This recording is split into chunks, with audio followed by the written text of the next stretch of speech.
Hola, bienvenidos a mi canal. El día de hoy vamos a hablar acerca del manejo de COVID-19 basado en la evidencia. Lamentablemente en la pandemia hasta el día de hoy se ha hecho un uso y abuso de muchos medicamentos en esta enfermedad. Hoy les voy a presentar cuáles son esos medicamentos que han servido, cuáles no han servido y ya no deberían utilizarse en COVID-19.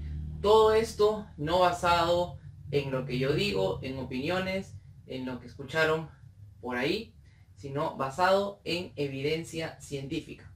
¿Ok? Comenzamos.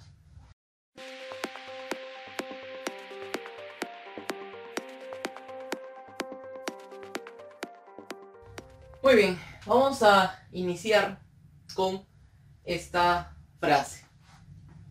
La he utilizado en todas mis ponencias a lo largo de la pandemia. Toda invitación que me han realizado, he comenzado esta presentación con esta frase. Es una frase de un médico ya hace muchos años, pero que yo creo que encaja muy bien a lo que estamos viviendo actualmente en la pandemia. Miren, la imaginación es la mitad de la enfermedad. Como esta enfermedad es nueva y no conocíamos, hasta el día de hoy no llegamos a comprender en su totalidad la enfermedad, cuando una persona desconoce algo, le da miedo. Y ese miedo la hace tomar decisiones equivocadas por el mismo miedo. Y esto aplica para el paciente, para el familiar y para el médico.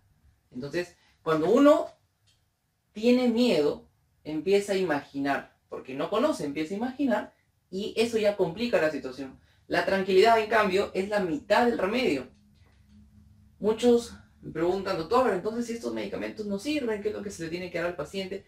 Y como lo mencioné en el video anterior, si no lo han visto, y hablamos acerca de la clasificación clínica, les he dicho que lo que tenemos que hacer es hacerle un seguimiento al paciente. Eso es muy importante. Acompañarlo al paciente en todos esos días que va a estar de aislamiento, porque el paciente tiene que estar tranquilo.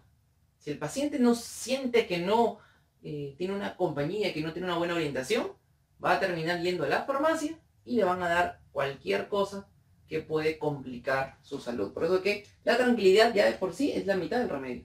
Y la paciencia es el comienzo de la cura. En esta enfermedad se ha demostrado que tenemos que ser muy pacientes. El mismo paciente que está sufriendo la enfermedad y el médico. Si queremos darle desesperadamente un medicamento, por ejemplo, para cortar la tos, eso no existe. Podemos dar medicamentos que van a ayudar, van a disminuir los síntomas, pero cortar definitivamente un síntoma de un día para otro, eso no existe. Hay que tener paciencia. Esta enfermedad lamentablemente dura 2 semanas a 3 semanas.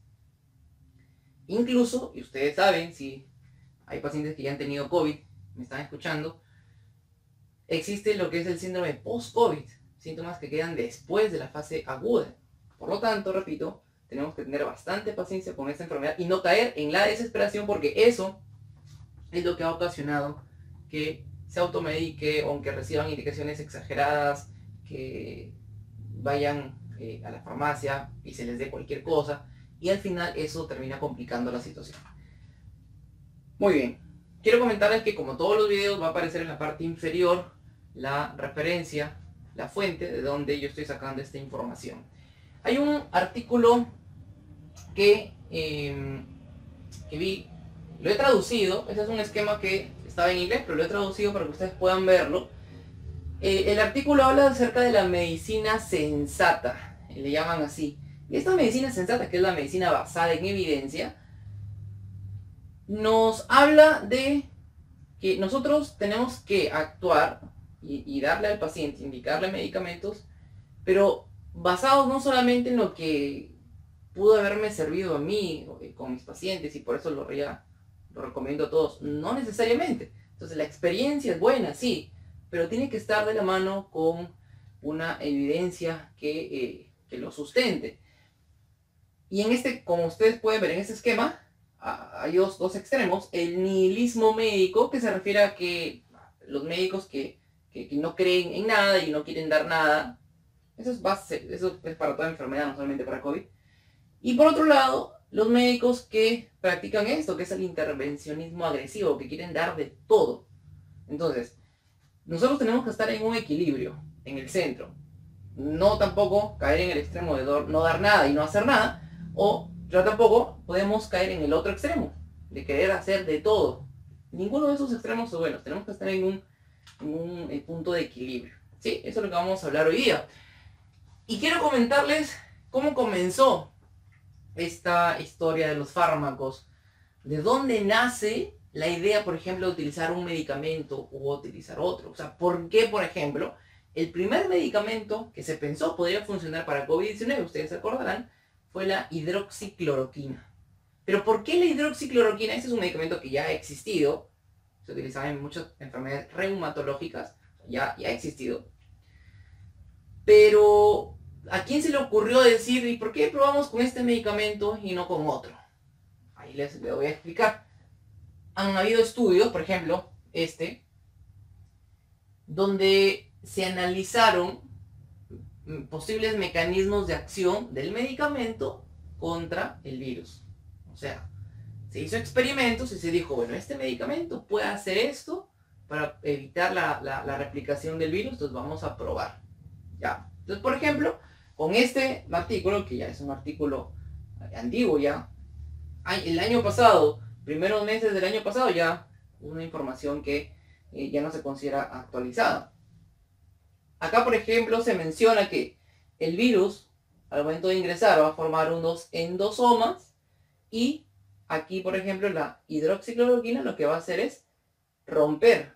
Primero, evitar que el virus forme este endosoma, evitar la fusión con la membrana y después romper este endosoma. Eso era lo que se pensaba, eso era lo que se vio en un laboratorio. Entonces, en teoría, si ustedes escuchan esto, en teoría, van a decir, doctor, esa es la cura, ¿no? Porque está evitando que el virus ingrese y ya está, con eso detenemos todo. Eso es lo que se pensó. Pero yo quiero comentarles a los estudiantes que me están viendo, o personas del público en general, que esto se llama plausibilidad biológica. O sea, en teoría, en laboratorio, en un experimento, puede funcionar. Pero no todo medicamento que tiene plausibilidad biológica va a tener ese mismo efecto en el ser humano. Eso, lamentablemente, no es así. Se ha hecho esto, no solamente lo digo por COVID, esto es desde mucho tiempo. Los medicamentos que funcionan en laboratorio, no siempre, la mayoría, no va a funcionar en el ser humano. Es así. Porque nosotros no somos máquinas. Por ejemplo, ¿sabían ustedes que existen medicamentos que en in vitro han destruido al virus del VIH? Por ejemplo, un medicamento muy conocido, la aspirina, si la colocamos y hacemos un experimento con aspirina, se ha demostrado que en laboratorio evita la replicación del VIH. Y no por eso vamos a decir que el tratamiento, que la cura del VIH es la aspirina. O sea, quiero que me entiendan la idea. Yo puedo hacer una prueba, un experimento en un laboratorio, eso se llaman estudios preclínicos, pero cuando ya lo llevo a ensayos clínicos, o sea, ya con seres humanos, no siempre va a funcionar. La mayoría de medicamentos no cumple eso. Entonces, la hidroxicloroquina nació acá. Después tenemos otros medicamentos. Ojo, esto ya lo expliqué en el primer video de este curso de actualización. Ya les dije que la teoría actual ya no nos habla de que el virus ingresa a través de un endosoma, sino que fusiona su membrana y lo que va a introducir es el material genético. Entonces, el mecanismo principal por el cual ingresa el virus no es este. Por eso que la teoría de la hidroxicloroquina se derrumba. Por eso que no funcionó. Por eso que se vio en los ensayos clínicos, ya en el ser humano, se vio que no funcionaba, porque esa teoría estaba errada. Después tenemos medicamentos como, por ejemplo, el opinavir, un antiviral que se utilizó bastante en Europa, también como uno de los primeros medicamentos, pero se ha demostrado después, y ahora vamos a ver que no funcionó. Supuestamente lo que era, inhibía la proteólisis, que es uno de los pasos de la replicación viral. En teoría tuvo que haber hecho eso. Y así tenemos varios medicamentos que acá mostraban cuál era el punto específico donde podría haber funcionado. Así comenzó, ese fue uno de los primeros estudios que se planteó. Ahora, yo les comento que obviamente como teníamos que probar esto en seres humanos, ahí vienen los ensayos clínicos, hubo dos grandes grupos, dos grandes ensayos grandes a nivel mundial. O sea, se utilizaron pacientes de varios países. Uno de ellos fue el estudio Recovery. El estudio Recovery de la Universidad de Oxford reclutó a miles de pacientes. Bueno, estudió a miles de pacientes a nivel mundial, varios países, para ver qué efectos tenía algunos medicamentos, ¿sí? O sea, fueron varios medicamentos, no estudió solamente uno, porque dijeron, bueno, tenemos que probar, entonces vamos a ver, ¿qué pasa con estos medicamentos, con esos pacientes que reciben estos medicamentos? Varios. Y por otro lado, otro estudio grande fue el estudio Solidarity de la OMS. También un estudio de varios países. Ahí también estuvo incluido Perú. En junio del 2020, miren, ahí les he puesto algunas fechas para que ustedes vean desde cuándo conocemos esto y por qué hasta el día de hoy no entendemos esta información. Junio del 2020, salen los resultados preliminares del estudio Recovery. ¿Y qué nos dice? Que la hidroxicloroquina no ha funcionado en pacientes hospitalizados con COVID-19. No ha servido. ¿Ok? Ya. Después, el estudio Solidarity de la OMS nos dice el 4 de julio, miren, el mes siguiente, igual, lo mismo. La hidroxicloroquina no ha tenido efecto en pacientes hospitalizados por COVID-19. Algunos que están a favor, que estaban en ese entonces y probablemente hasta ahora que estén a favor de esto, decían, no, pero los estudios son en pacientes hospitalizados, entonces en ellos no ha servido. Pero si lo damos a pacientes que recién están comenzando la enfermedad, ahí sí va a funcionar, porque evita que el virus ingrese y el endosoma y todo lo que ya les expliqué. Y ya les dije que esa teoría se ha derrumbado porque no es así. Entonces ya desde ahí, desde esa teoría, ya está, ahí estamos mal. Por eso que no puede funcionar en ensayos clínicos, ¿sí? Muy bien, entonces esto lo conocíamos ya desde julio del 2020. En Perú, muchas de las referencias que voy a mencionar son de Perú. Igual este video puede servir porque hay mucha información a nivel internacional. Les puede servir a muchas personas que no son peruanas, pero me estoy orientando principalmente a mi país. En Perú hay un instituto, es el Instituto IETSI, es el Instituto de E-Salud. E-Salud es la institución encargada de atender a las personas, pero esa institución tiene un instituto que hace investigación. Lamentablemente las recomendaciones que hace E-Salud, las medidas que hacía E-Salud no fueron buenas, pese a que su instituto de investigación sí es bueno, sí hace investigación correctamente. E incluso ellos, miren, en julio del 2020 sacaron un reporte sobre la hidroxicloroquina. Lo que hacen estos reportes, lo que hacen estas personas, estos científicos, estos colegas de IETSI, es buscar información. Nos ahorran el trabajo a los que quizás no estamos metidos tanto en la investigación y a personas como ustedes, estudiantes que nos están escuchando, colegas, personas en general. Estos científicos nos ahorran el trabajo y buscan información. Están buscando información, ensayos clínicos de todo el mundo y recopilan esa información y te la resumen y sacan estos reportes. O sea, no hay excusa para no actualizarse. Porque aquí nos están dando ya un resumen. Julio del 2020 dijeron, no hemos encontrado ningún beneficio en los estudios que se han hecho. Octubre del 2020. Y IETSI nuevamente, ahora ya va a hacer un estudio analizando los casos que se han hospitalizado en nuestro país. Entonces separaron a varios grupos de pacientes. Aquellos que recibieron acitromicina solamente, aquellos que recibieron ivermectina, aquellos que recibieron hidroxicloroquina. Miren la cantidad de pacientes, ¿eh? 1600, 203, 200, una cantidad grande. Aquellos que recibieron hidroxicloroquina con acitromicina, los que recibieron ivermectina con acitromicina y el grupo control. El grupo control son las personas que no recibieron ninguno de esos medicamentos. Entonces el estudio en qué consistía, en que teníamos que ver cómo les fue a ellos que recibieron estos medicamentos y cómo les fue a estas personas que no lo recibieron. Si estos medicamentos funcionaran, se supone que a todos ellos tendría que haberles sido mejor. Entonces se supone que aquí tiene que haber menos muertos y un montón de cosas buenas. Y los de acá les fue mal. Así tendría que ser, si es que los medicamentos funcionaran. Pero miren lo que se encontró. Que no se encontró beneficio aquellos que utilizaron acitromicina solamente, hidroxicloroquina solamente, ivermectina solamente o ivermectina con acitromicina, no hubo beneficio. No, o sea, dijeron, no hay diferencia. Entre los que toman y los que no toman, no hay diferencia. No disminuye la muerte, no disminuye la posibilidad de ingresar a UCI, no disminuye el requerimiento de oxígeno. Y lo más grave es que por otro lado encontraron que el grupito que recibió hidroxicloroquina con acitromicina, que fue la dupla más repartida en nuestro país y en todo el mundo, ese grupo tuvo 84% más riesgo de fallecer durante la hospitalización. O sea, encima de que no le hacía bien, le hacía mal. 49% más riesgo de entrar a UCI, 70% más riesgo de requerir oxígeno. Miren ustedes cómo estos medicamentos juntos, en vez de ayudar en algo, complicaban la situación.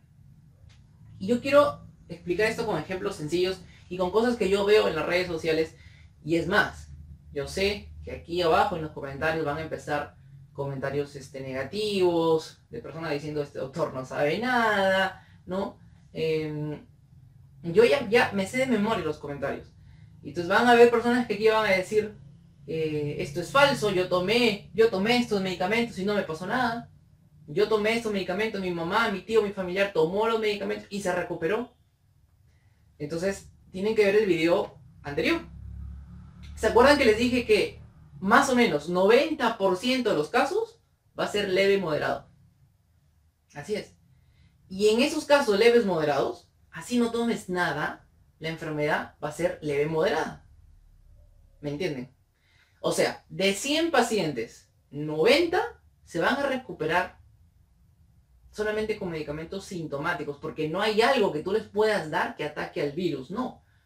Lo que va a hacer que el virus no avance, por así decirlo, son los factores de riesgo de cada persona. El sistema inmunológico es el encargado de que va a contener ese avance de la enfermedad. Entonces, si tenemos 100 pacientes, 90 se van a recuperar, tomen lo que tomen.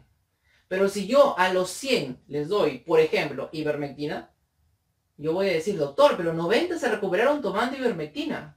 Eso es falso, eso es una falacia, eso se llama sesgo. ¿Por qué? Porque de los 100, lo mismo hubiera pasado si toman ivermectina o cualquier medicamento o si no lo toman. Pasa lo mismo, porque está demostrado que 90% de los casos van a ser leves moderados. ¿Me entienden? Entonces, para demostrar si un medicamento funciona o no funciona, no es eso. No es que yo lo tomé y a mí me fue bien, entonces le va bien a todos. No, porque tú puedes estar en el grupo del 90% que aunque no lo hubieras tomado, igual te hubieras recuperado. Si el medicamento fuera tan bueno, entonces tendría que funcionar en el 100%. De los 100 pacientes, 90 funciona el medicamento, porque igual te hubieran recuperado sin nada. Pero ¿por qué en el otro 10 no funciona? Si el medicamento supuestamente es bueno, es milagroso, es curativo, porque realmente estamos interpretando mal esta información. Los estudios que sirven, ya lo vamos a mencionar, son aquellos en que se compara un grupo. Este grupo tomó medicamentos, este grupo no tomó medicamentos, pasó el tiempo en ambos grupos y vamos a ver qué diferencia hay entre el grupo que tomó y el grupo que no tomó. Obviamente que el grupo que sí tomó tendría que tener mejoría, ¿no? Para decir que el medicamento funciona. Así es como se debe analizar la situación. No es que a mí me lo dieron y me funcionó, a mí no me pasó nada, a mí no me causó ningún efecto. O sea, no se analiza caso por caso, sino vamos a caer en confusión. Ya, muy bien, entonces, este estudio de Yetzi, a pesar que Salud recomendaba estos medicamentos, el Instituto de Salud decía que no funciona. Ahora vamos a pasar, esto ya es más para público peruano, a un punto que es bastante lamentable, el punto de los expertos, entre comillas, peruanos. Al comienzo de la pandemia, el Ministerio de Salud convocó a una cantidad de profesionales médicos, formando un comité llamado Comité de Expertos, ¿no? Infectólogos, personajes reconocidos, docentes, conferencistas, ¿no? Gente que era conocida y era respetada hasta antes de la pandemia. Y ellos eran los que decían, vamos a incluir estos medicamentos en la guía del MINSA, del Ministerio de Salud. Yo he puesto aquí una parte de la guía del MINSA, y esto probablemente pase en muchos países, ¿no? He visto guías de El Salvador, de Panamá, que hasta el día de hoy incluyen medicamentos que ya se han demostrado que no sirven. O sea, esto puede pasarle también a personas que nos están escuchando de otro país. Yo les he remarcado aquí de color rojo, para que ustedes vean, miren cómo se decide qué medicamentos van a utilizar. Luego de la discusión y a pesar del bajo nivel de evidencia encontrada, realizando un análisis de riesgo-beneficio, el precipitado grupo de trabajo, o sea, el comité de expertos, emite emisión favorable respecto al tratamiento de casos leves con factores de riesgo con ivermectina, 95% del grupo de trabajo, y con hidroxicloroquina, 60%, propuesta que se recoge y se pone a consideración de los médicos tratantes. Entonces, muchos piensan que el MINSA decía, ya, todos los médicos tienen que utilizar esto. No, el MINSA no te obligaba a utilizar esos medicamentos, porque ellos mismos sabían que no había evidencia. Ellos dicen, bueno, les proponemos esto, ¿no? Ya. Pero, ¿por qué? ¿De dónde sale esa propuesta? Aquí lo están diciendo. Si ustedes se dan cuenta, esto nació de una votación. Entonces estaban ahí reunidos estas personas y dijeron, bueno, a ver, levante la mano, ¿quién está de acuerdo en usar ivermectina? Levantaron la mano, 90%. Por eso la pusieron a la ivermectina. 60% dijo, bueno, hay que ponerle hidroxicloroquina. 60, o sea, no es mucho tampoco. Y ivermectina, hidroxicloroquina en la guía del Ministerio de Salud. Entonces, muchas personas, yo les digo porque también lo he visto esto en comentarios, incluso médicos también, muchas personas dicen, pero doctor, ¿cómo usted no recomienda la hidroxicloroquina si está en la guía del Ministerio de Salud? Lamentablemente la guía del Ministerio de Salud no es una fuente confiable, científica para los médicos. Lamentablemente, suena feo decirlo, pero es así. Quizás en otras enfermedades puede servir, pero en COVID ya se ha demostrado que no han tenido una buena base científica. Esto fue en junio del 2020. Les estoy contando un poco la historia de cómo se ha manejado el COVID en nuestro país, bueno, y en el mundo en general, ¿no? Esto fue en junio del 2020. Si ustedes se dan cuenta, junio del 2020, y si han estado atentos, yo les puse la fecha del estudio Recovery y el estudio Solidarity. El estudio Recovery fue antes de esto. Cuando ya teníamos resultado del estudio Recovery que decía que no funcionaba la hidroxicloroquina, aún así la incluyeron. En julio salió el estudio Solidarity que les mencioné. Y a pesar de esto, en octubre del 2020, nuevamente se actualiza la guía y siguen manteniendo estos medicamentos, casi terminando el 2020. Ahora vamos a pasar a un punto muy controvertido. Cuando yo hablo de este medicamento, recibo, al igual que muchos colegas, recibimos críticas, recibimos todo tipo de ataques. La ivermectina. La ivermectina, este fármaco casi milagroso, así se le ha catalogado, imagínense, no existen fármacos milagrosos, eso no existe. Y en COVID peor. Pero bueno, se ha dicho, la ivermectina es un fármaco milagroso, cura el COVID. Ya les expliqué, de 100 personas que tomen ivermectina, 90 se van a recuperar, pero no por la ivermectina, porque esa es la evolución natural de la enfermedad. Y las otras 10 personas van a ir al hospital, tomen o no tomen ivermectina. No cambien nada realmente. Ahorita yo les voy a mencionar la evidencia, ¿no? Esto no sale de mí, no es que a mí se me ocurre, esto está basado en algo. Lamentablemente los defensores de la ivermectina, muchos médicos incluidos, decían, y dicen hasta ahora, la ivermectina no tiene efectos secundarios, la ivermectina no tiene interacciones medicamentosas, o sea que la puedes tomar si tomas otros medicamentos porque no va a chocar con ellos, no va a pasar nada. No está contraindicada en embarazadas, por ejemplo, también se ha dicho. Y todo esto es mentira. Aquí se ha puesto un cuadrito, ustedes pueden buscar cualquier información. La ivermectina sí tiene efectos secundarios, como todo medicamento. La ivermectina sí tiene interacciones con otros medicamentos. Miren, yo les he puesto acá. Con la warfarina. O sea, una persona que toma warfarina, si a la vez toma ivermectina, van a interactuar esos medicamentos. ¿Y qué va a pasar con ese choque? Que la ivermectina aumenta el nivel o el efecto de la warfarina eleva los valores de INR y por lo tanto aumenta el riesgo de sangrado. Miren acá, está en rojo. Entonces, decirle a una persona que está tomando warfarina, toma ivermectina cada 15 días para que te prevengas el COVID-19, además de que no va a prevenir nada, va a chocar ese medicamento con la warfarina que está tomando. Y ustedes saben, si alguien toma este medicamento, sabe que está propenso a sangrados. Y peor, junto con la ivermectina, más va a aumentar su riesgo de sangrado.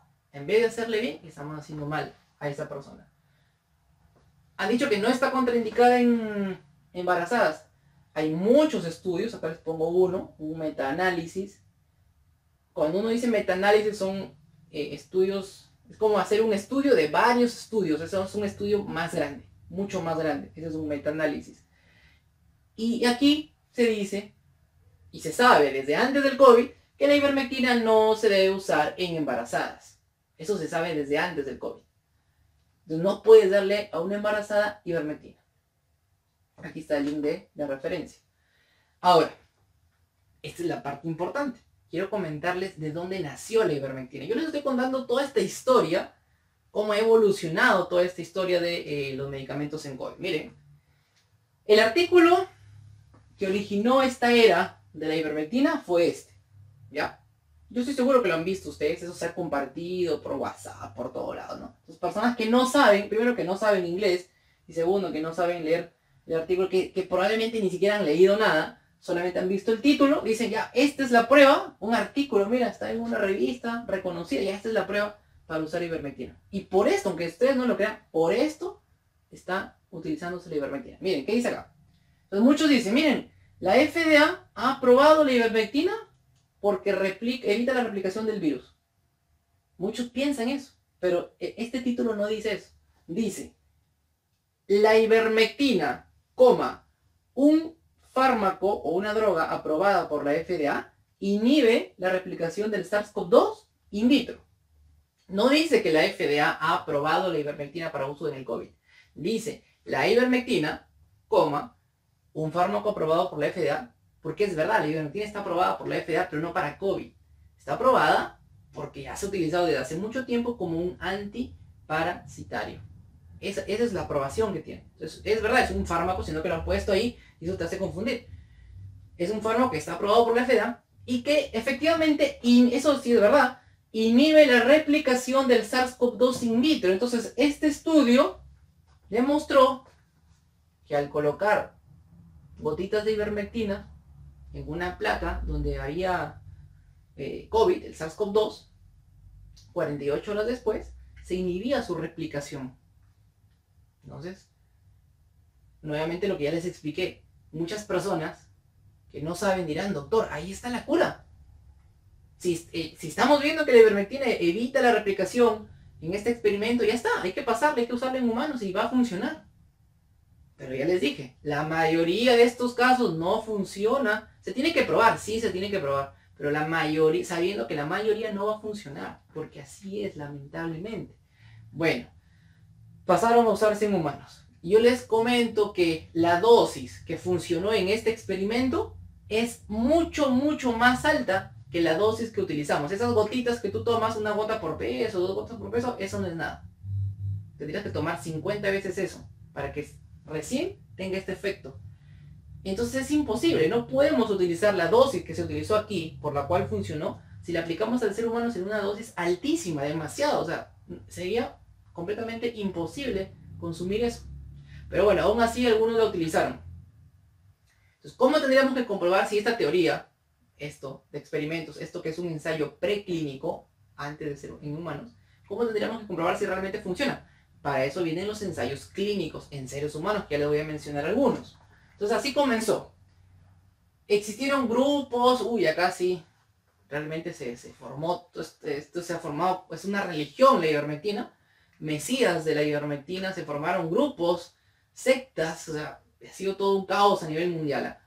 Este grupo de médicos, Pierre Corey, por acá está Joseph Barron, médicos estadounidenses, ustedes lo conocen, de repente son muy conocidos en redes sociales. Entonces, muchos latinoamericanos les habrá pasado que dicen, el médico de Estados Unidos, piensan que el médico de Estados Unidos, por ser Estados Unidos, es mejor que el médico de acá. Y no es así. La evidencia es una sola, o sea, si el médico de Estados Unidos me dice este medicamento cura tal enfermedad, pero no hay evidencia, por más que sea de Estados Unidos, está equivocado. Entonces, este grupo de médicos que formaron su alianza contra COVID y tanta cosa, hicieron un artículo y dijeron, esta es la evidencia de la ivermectina como profilaxis. Lo publicaron. Tiempo después, la revista quitó este artículo. Yo puedo publicar algo en una revista científica, pero después la revista lo revisa bien y se da cuenta que está mal hecho o que es falso y lo saca. Y es un poco vergonzoso eso, ¿no? Este artículo fue retractado. Entonces, las personas que utilizan este artículo para defender el uso de la ivermectina están mal, ya no tienen sustento porque el artículo ya fue retractado, ya se fue sacado de la revista porque se demostró que no estaba bien. En Perú existe un canal, ya que todos conocen, que en temas de salud siempre saca mentiras. Hay un programa específicamente de este canal, ya no lo voy a mencionar, pero los peruanos que me están escuchando saben, y ahí se han presentado varios invitados médicos a hablar de la ivermectina. Entonces, uno de ellos dijo que la OMS tuvo que cambiar sus recomendaciones negativas en contra de la ivermectina porque se demostró que sí funcionaba. Eso dijo este médico. ¿Y en qué se basó? Que por cierto es falso. ¿Pero en qué se basó? En el estudio de Andrew Hill. Entonces él decía, no, el señor Andrew Hill, de la OMS, bueno, a solicitud de la OMS, hizo este estudio y él encontró que sí funciona la ivermectina. Ya, a ver, vamos a ver. Este es el estudio que hablaba en este programa. Entonces se analizaron, fue un metaanálisis, ya le dije que un metaanálisis es cuando agarramos y estudiamos y analizamos varios estudios. O sea, yo puedo hacer un estudio en Perú, otra persona hace otro estudio en Brasil, otro hace en España, y después revisamos y comparamos y analizamos todos esos estudios que fueron separados, hechos por personas separadas. Viene otra persona y los analiza todos. Ese es un metaanálisis en palabras sencillas. Entonces analizaron este estudio, este de aquí, este de aquí, este de aquí, este de aquí. Tenía cierta deficiencia porque habían algunos estudios que no solamente estaban analizando la ivermectina, sino otros medicamentos, y eso ya crea un poco de confusión. Pero bueno, aún así, Andrew Hill dijo en sus conclusiones que aparentemente había una mejora del 75% de supervivencia. Entonces, muchos defensores dijeron, ahí está, miren, la ivermectina aumenta 75% la supervivencia. Pero al final dijo, esta base de datos todavía no hay evidencia suficientemente sólida para recomendar la ivermectina. O sea, como que el hijo, yo he encontrado algo, parece que sí funciona, pero todavía no hay una evidencia sólida. ¿Saben qué pasó después? Se demostró que este estudio, este de acá, de El Gazar, tenía datos falsos. Este estudio fue un fraude. Entonces, todo el metaanálisis, como les estoy diciendo, que un metaanálisis es estudiar varios estudios a la vez, todo el metaanálisis ya queda desacreditado porque está utilizando un estudio con datos falsos. Por lo tanto, el estudio fue retirado, todo el metaanálisis de Andrew Hill fue retirado por él mismo. Hasta el día de hoy hay personas que para defender el uso de la ivermectina utilizan este estudio de Andrew Hill. Dicen, miren, este metaanálisis dice que sí funciona, que aumenta la supervivencia y tanta cosa. El mismo autor ha retirado este estudio, porque le ha dicho, no, mi estudio ya no vale, ¿no? Porque para yo hacer mi estudio he utilizado este otro estudio que al final se resultó que era falso. Entonces, se derrumba este otro. Estudios buenos, bien hechos, lo voy a presentar ahorita, uno de ellos. Esa es otra cosa que quiero mencionar. Muchas personas también dicen, yo he encontrado este artículo, mire, acá en este artículo dice que la ivermectina sí funciona. Realmente hay artículos y artículos, yo puedo hacer un artículo así, no tan bien hecho y lo publico, ¿no? Entonces, no por eso ese es un buen artículo. O sea, hay buenos artículos, hay malos artículos, hay buenos estudios, hay malos estudios.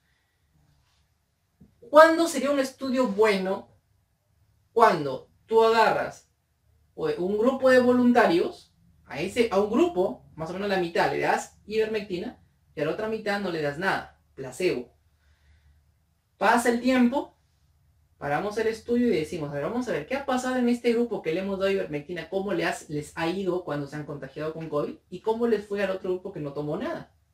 Eso es un estudio bueno, ¿ya? Es un estudio aleatorizado porque tú no pones, o sea, tú pones a los pacientes en ambos grupos al azar. Doble ciego porque los pacientes no saben si están recibiendo la ivermectina o el placebo y el médico tampoco lo sabe. Es un estudio bueno. Y este estudio, uno de los mejores que se ha hecho, el estudio de Cali, hizo justamente eso. Fueron 400 pacientes, mitad se les dio ivermectina y placebo, y ¿saben qué encontraron? No encontraron ninguna diferencia. Miren lo que les estoy diciendo. A 400 personas, a la mitad se le dio ivermectina, a la otra mitad no se le dio nada. Pasó el tiempo, ¿y qué pasó? Que de este grupo de ivermectina, 80-90% se recuperó y un 10-15% terminó en el hospital. Un porcentaje falleció. En el grupo del placebo, que no recibió nada, pasó prácticamente lo mismo. ¿Entienden? Entonces, este grupo de personas que tomó ivermectina, si no estuvieran dentro del estudio, o sea, si ellos estuvieran aparte, dijeran, ah, mira, a mí me curó la ivermectina. Ese 90% de ese grupito diría, a mí me curó la ivermectina. Y va a tener esa idea en su cabeza. Pero, repito, los estudios hacen así.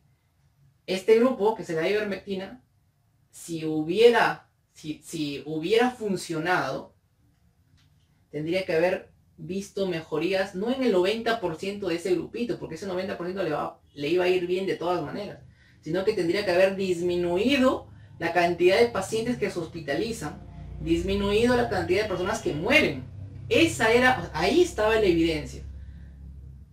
O sea, si la ivermectina funcionara, los estudios dijeran eso. Este grupo de placebo, hubo, por ejemplo, 10 muertos, 20 muertos. Y en el grupo de la ivermectina hubo 2 muertos, 1 nomás. Ahí sí hay mucha diferencia, ¿se dan cuenta? Entonces, mira, o sea, así funciona, ¿no? Pero si aquí en este grupo de 200 personas hay 10 fallecidos y en el grupo de la ivermectina hay 9, 10, 11, es lo mismo. O sea, no hay ningún efecto. ¿Me entienden? Quiero que por favor me entiendan esto. Este fue el estudio marzo de este año, el estudio de Cali.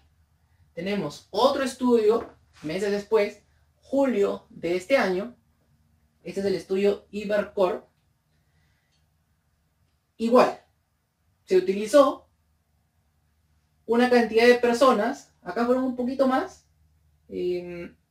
como 500 si no me equivoco, por acá está, y a la mitad se le dio ivermectina y a la otra mitad placebo. Lo mismo que en el estudio anterior. Este fue otro estudio hecho en otro país con otras personas. ¿Y qué creen que pasó? Lo mismo. Lo mismo. O sea, en ambos grupos había gente que se recuperaba, que era la mayoría, había gente que terminaba hospitalizada, había gente que moría. Y los mismos números prácticamente en un grupo que en el otro grupo. O sea, no hay ningún cambio. Por lo tanto, no funciona este medicamento. Así, repito, es cómo se hacen los estudios correctamente. Entonces, si tú me dices, tú que estás escuchando esto, me dices, doctor, a mí me dieron ivermectina y me curé. Entonces sí funciona. No, eso no es evidencia. Me alegro mucho que te hayas recuperado, pero eso no es evidencia. Porque nosotros, para comprobar si lo que te pasó fue por la ivermectina, tendríamos que retroceder el tiempo, no darte nada de ivermectina y ver si te recuperabas igual, que es lo más probable. O sea, igual te hubiera recuperado. ¿Me entienden? O sea, por eso que no se puede analizar caso por caso. Se hacen este tipo de experimentos, este tipo de ensayos clínicos para ver pues, si funciona o no funciona. Ahora ya vamos a hablar rápido de otros medicamentos. Por ejemplo, la colchicina. La colchicina fue un caso así muy, muy particular. Aquí está el estudio. Porque apareció como un reporte, una noticia. ¿Ya? Entonces la noticia decía, la colchicina reduce en 50% la mortalidad por COVID-19. Entonces, todo el mundo dijo, funciona, ¿no? Entonces, es otro consejo que quiero darles. No caigamos en eso. Cuando se lanza una noticia, siempre la noticia va a exagerar.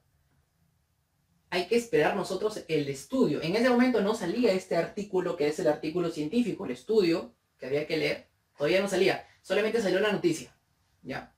Lamentablemente médicos empezaron a recetar la colchicina solamente por esa noticia. Tiempito después aparece el artículo.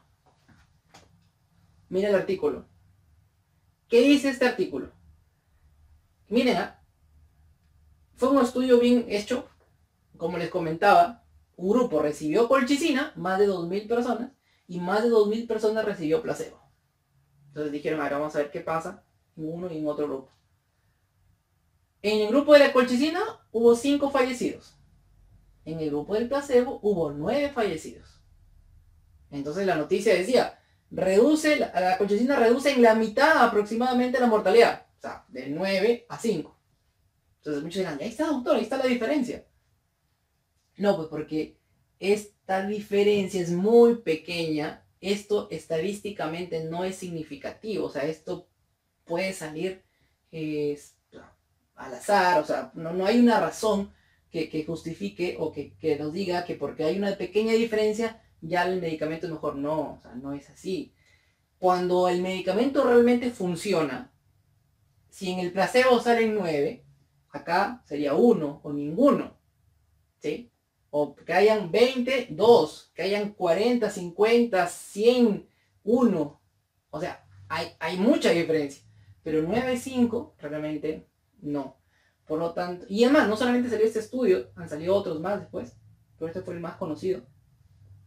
Que al comienzo, repito, en la nota periodística decía, funciona, reduce la mortalidad, pero cuando ya vimos los números, como que se nos cayó la ilusión. Yo también estaba esperando el artículo para verlo y decía, bueno, podría funcionar, ¿no? Pero no ha funcionado. Lamentablemente muchos médicos se han quedado con la idea de este reporte de noticia y no han leído esto, y hasta el día de hoy he visto recetas con colchicina. Este es un antiinflamatorio muy fuerte, ¿eh? Tengan cuidado si le recetan esto, porque esto es muy fuerte para el estómago. Las personas que utilizan este medicamento por alguna razón que no es COVID, por ejemplo por la enfermedad de la gota, o sea, lo necesitan, ellos tienen que tener mucho cuidado con su estómago, porque el medicamento es bueno para eso, es antiinflamatorio bueno, pero es muy dañino para el estómago. Entonces ten cuidado con esto si te lo recetan, y sobre todo si tienes gastritis, no deberías de consumirlo, porque no va a servir para nada en COVID. Después vienen las vitaminas, los suplementos. Se hizo este estudio de vitamina C con zinc y se vio que no había mucha diferencia. O sea, la curvita que ustedes ven de color oscuro son los cuidados habituales, o sea, lo que normalmente se hace en un paciente con COVID. La curva naranja es el ácido ascórbico, o sea, la vitamina C, y la de celeste es la curva del zinc. Si se dan cuenta, están muy pegaditas las 3 líneas. ¿Qué significa eso? Que no ha habido mucho cambio. O sea, si el medicamento funcionara, entonces la curva tendría que estar, tendría que haber mucho más diferencia, ¿no? Entre la curva del cuidado habitual con la otra curva. Mucha diferencia. Porque ha habido un cambio. Pero cuando las curvas salen así pegaditas, es porque no ha habido un cambio significativo. Entonces, realmente, con evidencia científica que diga que tomar vitamina C y zinc durante la evolución de la enfermedad te vaya a ayudar, realmente no. Lo mismo pasa con la vitamina D. En este otro estudio, igual. No hay diferencia prácticamente entre tomar vitamina D y no tomar nada. No hay diferencia. Cuando yo tengo pacientes y me dicen, doctor, estoy tomando vitamina D, vitamina C, zinc. Realmente, miren, yo soy un poquito más, de repente, permisivo que otros médicos que te dicen, no tomes eso.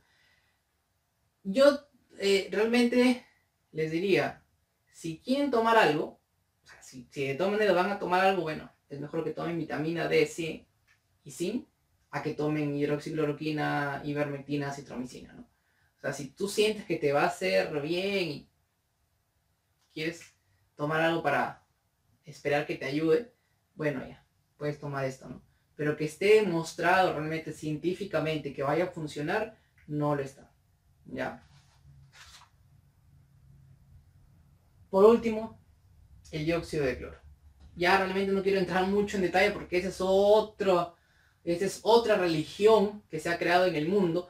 Esta sustancia no solamente es cura del COVID, es cura de prácticamente todo. O sea, este es algo ya milagroso. Si tú tomas dióxido de cloro, prácticamente eres una persona inmortal, no te va a pasar nada. Los defensores de esta sustancia dicen que cura la diabetes, cura el cáncer, cura la gastritis, cura todo. Entonces, sabiendo un poquito de medicina, si los estudiantes que me están escuchando, sabrán que cada enfermedad tiene mecanismos diferentes. O sea, la diabetes se produce por un mecanismo, una vía, de una forma. El cáncer se produce de otra forma. El COVID se produce de otra forma. Esos son mecanismos completamente diferentes. ¿Cómo esta sustancia va a actuar en todos esos mecanismos a la vez? No tiene realmente sentido. No quiero entrar más en detalle de esta sustancia porque esto no es un medicamento. Eso no tendríamos que ni siquiera mencionarlo porque no es un medicamento. Pero bueno, se hizo una revisión, esa es una revisión peruana.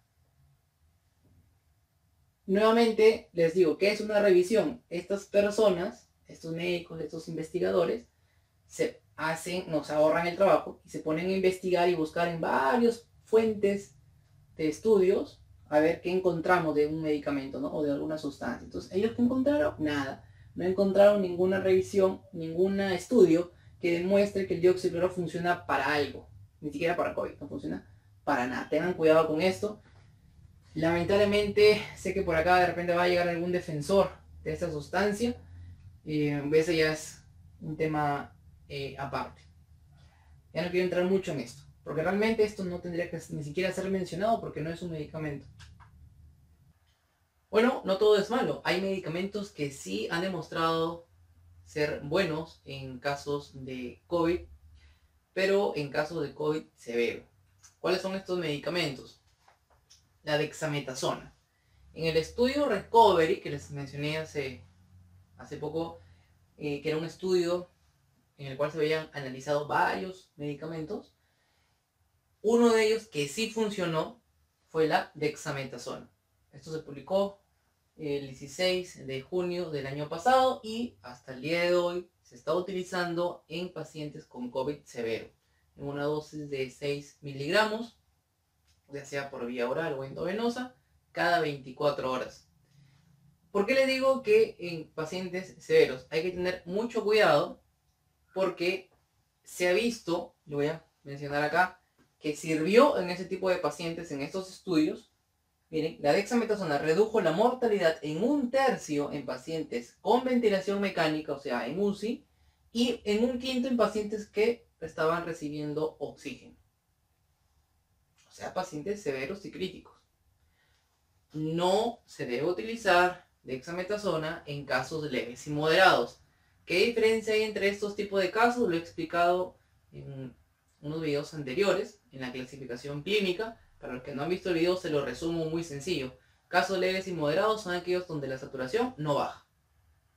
El paciente no le falta el aire, no necesita oxígeno. Esos son leves y moderados. Se tratan en casa y van a estar tranquilos. A ellos no se les tiene que dar dexametasona. ¿Ok? Esto debe de quedar muy claro porque cuando salió recién esta noticia, muchas personas se desesperaron y fueron a la farmacia a comprar dexametasona para empezar a tomar cuando recién comienza la enfermedad. Porque muchas personas tienen esta idea. Doctor, pero si funciona en casos severos, si le funciona a un paciente grave, obviamente le va a funcionar al paciente leve. No es así. No es así. Porque la dexametasona es un antiinflamatorio, pero para desinflamar tiene que bajar las defensas. Si lo consumimos en los primeros días de la enfermedad, 2, 3, 4, 5 días, y bajamos las defensas, el virus va a aprovechar eso. Porque nosotros mismos estamos bajando la función de nuestro sistema inmunológico y el virus va a aprovechar y va a empezar a multiplicarse y nos va a producir una enfermedad más grave. ¿Me entienden? Tiene que quedar muy claro que no se debe de indicar dexametasona. Escúchenme bien, aunque el médico que los atiende por COVID les diga toma dexametasona o inyectate dexametasona o prednisona o cualquier corticoide, no lo hagan. Lamentablemente hay que decirlo, hay médicos que hasta el día de hoy no se han actualizado en casos de COVID-19. Muy bien, tengan cuidado también con ir a la farmacia, porque eso es algo también bastante común. Yo creo que en varios países, en Perú es muy común, y puede ser que en otros países también de Latinoamérica, van a la farmacia. Esto ha pasado antes del COVID, por resfríos, por síntomas de resfrío, puede pasar esto, que van a la farmacia y para sentirse mejor piden una inyección. Y en la farmacia les venden dexametasona con ceftriaxona, que es un antibiótico, que no tiene nada que ver con las infecciones virales, no tiene nada que ver con el resfrío ni con el COVID. Pero ahí están dándole ceftriaxona. La dexametasona, como desinflama, lo hace sentir al paciente un poco mejor. Dicen, ya me siento mejor. Pero a los 3-4 días ya empieza a bajar su saturación porque le hizo mal. Hay que tener cuidado. Si no les venden ceftriaxona con dexametasona, les van a vender dexametasona con lincomicina, que también es otro que se utiliza mucho acá en Perú. Tengan cuidado, nada con dexametasona. Y en muchos casos venden 3 ampollas en una: ceftriaxona, dexametasona y metamizol. El metamizol es para el dolor, para la fiebre principalmente. ¿Qué se podría utilizar? Hay países que ya se ha retirado el metamizol del país, pero bueno, acá en Perú sí se utiliza para la fiebre. Cuando la fiebre no calma con paracetamol, se puede utilizar el metamizol. Pero la ceftriaxona no estaría de más y la dexametasona va a empeorar la situación. ¿Ok? Ahora, la enoxaparina. Este es otro medicamento que sí es importante y sí tenemos que utilizarlo en casos severos también. Severos y críticos. No en casos leves, moderados. La enoxaparina es un anticoagulante y se ha visto que sí disminuye la mortalidad, disminuye la intubación en pacientes hospitalizados con COVID-19. La dosis de este medicamento es de 40 miligramos subcutáneo cada 24 horas.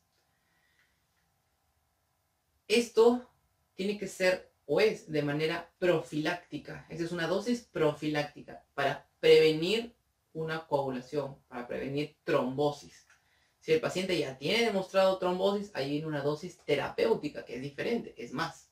Pero estamos hablando de una dosis profiláctica. Al paciente se le va a dar para evitar la trombosis, ¿ya? Y la dosis debe ser de 40 miligramos cada 24 horas. Esto es independiente de los valores de algún examen que podamos hacer. El año pasado se ha utilizado bastante el hecho de pedir exámenes de laboratorio de pacientes con COVID grave, PCR, dímero D, ferritina, etc. Pero ya actualmente se sabe que estos valores van a estar aumentados en COVID severo. Y realmente no va a variar mucho si aumenta un poco, aumenta más. Realmente no cambia el manejo. Que el paciente tenga un dímero D alto no quiere decir que por eso le vamos a dar más dosis de enoxaparina, porque hay un estudio también que nos indica que el hecho de dar más dosis o de darle, por ejemplo, 80 miligramos cada 24 horas no es más beneficioso, sino que da efectos secundarios, potencia los efectos secundarios. Hay que tener cuidado con eso. O sea, no porque demos más dosis va a ser mejor, no. Se ha demostrado que con 40 miligramos tiene un buen efecto. ¿Ok? Entonces dexametasona sirve, enoxaparina sirve en pacientes severos. ¿Ya? No hay otra creencia que ocurre bastante en COVID es: doctor, yo tengo que tomar algo desde que tengo COVID leve, algo para evitar la trombosis, doctor, porque yo he escuchado que los pacientes mueren con trombosis. No todos los pacientes mueren con trombosis. Los pacientes principalmente mueren por una falla pulmonar, por el síndrome de distrés respiratorio.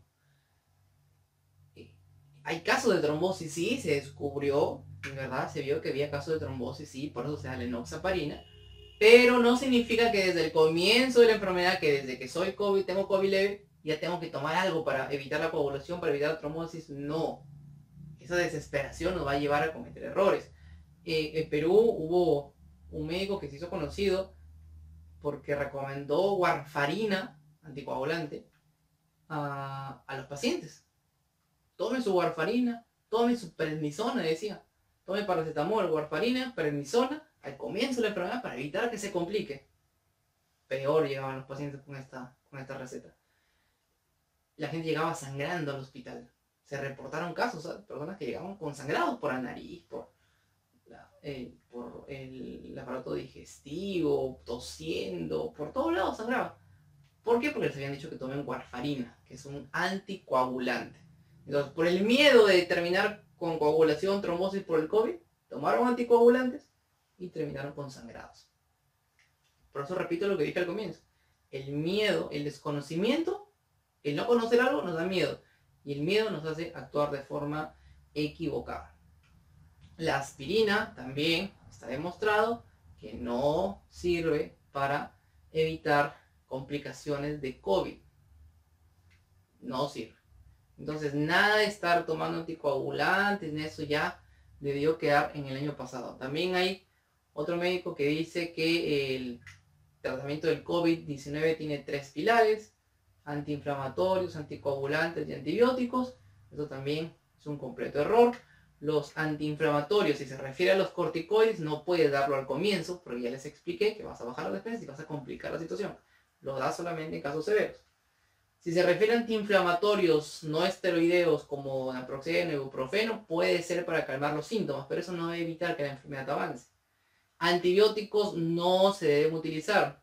Hay estudios que demuestran que usar antibióticos en casos de COVID, en vez de ayudar, aumentan la mortalidad.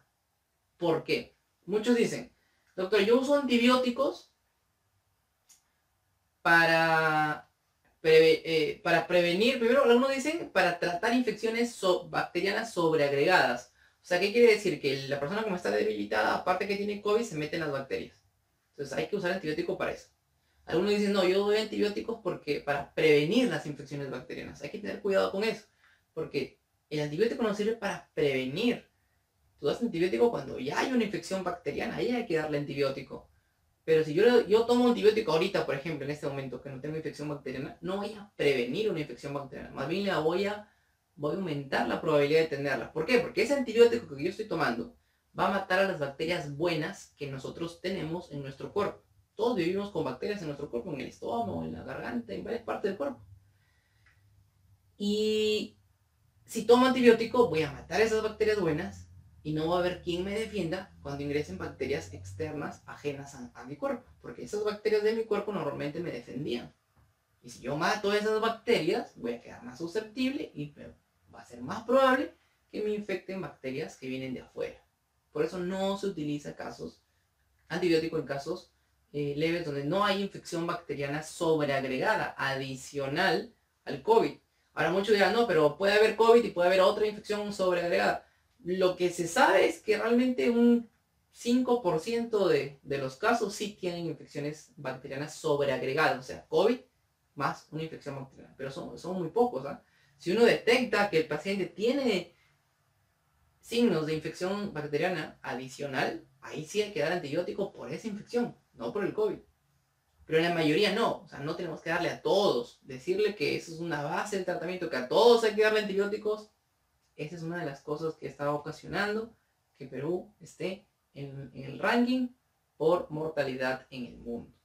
¿Ya? Y anticoagulante, tampoco, no se debe dar anticoagulante. Las personas que toman aspirina o warfarina y todo anticoagulante pensando, al comienzo de la enfermedad, pensando que eso va a hacer que no se compliquen, se ha demostrado que pasa igual. Igual se complican, igual van al hospital, o sea, terminan igual, el camino es igual.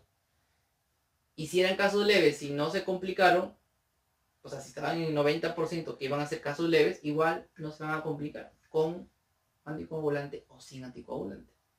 Por eso les recomiendo vean el video de clasificación clínica donde explico cómo es que algunas personas van a un cuadro severo y otras se mantienen en un cuadro leve, depende de muchos factores. Ya para terminar les recomiendo algunas guías para poder mantenerse actualizado con respecto a COVID-19. Por ejemplo, la guía del Instituto Nacional de Salud de Estados Unidos, que sube actualizaciones constantemente. Igual la guía de manejo de la Organización Mundial de la Salud. Y en Perú les comento que hay una guía de manejo de COVID basado en la evidencia del Instituto IETSI. Es una guía peruana, bueno, realmente la única guía peruana que se basa en la evidencia. Hay recomendaciones de varios medicamentos, muchos de los que ya he comentado aquí en este video. Aquí les dejo el link, va a aparecer aquí abajo también en la descripción para que puedan ustedes descargarla y leerla. Finalmente, comento brevemente acerca del molnupiravir. Lo he puesto entre comillas, bueno, entre signos de interrogación, porque hasta hoy, hasta el momento que grabé el video, faltaba que se suba el artículo científico oficial, pero lo que sabemos hasta hoy es un comunicado que ha lanzado la farmacéutica Merck, donde menciona que su medicamento molnupiravir ha reducido la mortalidad en pacientes con COVID-19. Como les digo, lo que sabemos es por este comunicado. Todavía falta ver ya el estudio completo y leerlo de forma detallada, pero por lo que menciona, sí son buenas noticias. Este medicamento ha funcionado no solamente en estudios preclínicos, o sea en laboratorio, sino que ya en seres humanos los resultados han dado, han dado buenos resultados en fase 1, fase 2 y fase 3. Entonces estamos pendientes para poder analizar el artículo cuando sea publicado. Este es un medicamento antiviral. Lo que haría sería cortar, frenar la replicación del virus y de esta manera evitar que avance la enfermedad. Ya les estaré comentando más adelante con respecto a esto.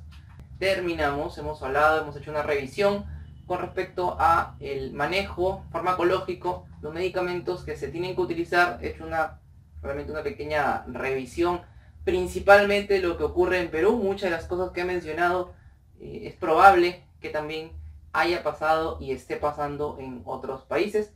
Esta información principalmente está dada para estudiantes y profesionales de la salud, pero he tratado de realizarla también orientada a pacientes y a público en general que quiera informarse. No olviden suscribirse al canal, dale like, deja tus comentarios, tus dudas aquí abajo del video. Vean el siguiente video que vamos a hablar con respecto a las vacunas contra COVID-19. Nos vemos.